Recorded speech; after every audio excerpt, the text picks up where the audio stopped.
Sometimes I wonder if I'm dreaming, or maybe caught up in a trance. Don't even recognize the feeling that I got when we were walking hand in hand. You looked at me, looking at you, and there was nothing we could do to stop the moment from sweeping us up. I think I want everything you got. You threw your line and I was caught. I'm never ever gonna give you up.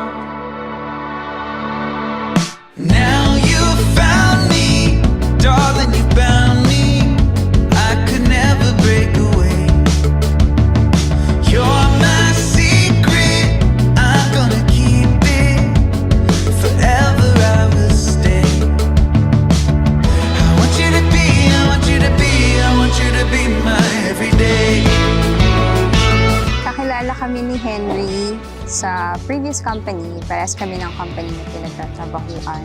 Nung nag-apply ako dun sa company nila na matagal na siya, nung bago lang ako dun, kakilala niya yung trainer. Na-recommend ako ng trainer niya sa kanya. Though iba kami ng department, pero isa kasi yung trainer namin. And yung trainer na yon, para siyang Cupid. Every time may newbie sa company, pinapakilala niya ako. Until na nag-work si Henry, pinakilala niya ako.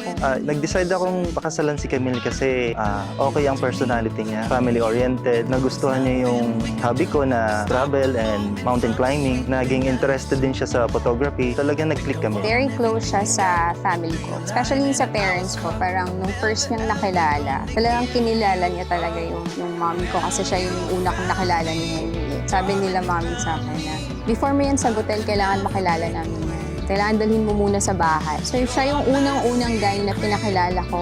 Babe, nagustuhan kita dahil nakita ko masayahin ka, mabait, family-oriented. Sana ma-maintain mo yung ganyan. May mga times na may pinagtatalunan tayo at hindi napapagkasunduan pero na-resolve din naman agad dahil sa personality mo. Mahal na mahal kita at focus lang tayo sa mga goals natin. I love you. Babe, thank you. Yun yung unang-una kong gusto sabihin sa'yo. Salamat sa lahat. Salamat sa pagiging committed sa relationship natin. Sabi ko nga before, parang naging kontento na ako kung anong meron tayo. Pero nung time na nag-decide ka na mag-propose sa akin, doon ko na-realize na totoo talaga yung intentions mo sa akin. Na-surprise ako kasi hindi ko in-expect na kakausapin mo yung parents ko about sa intentions mo sa akin. And na-appreciate ko yun sobra. Now you found me, darling, you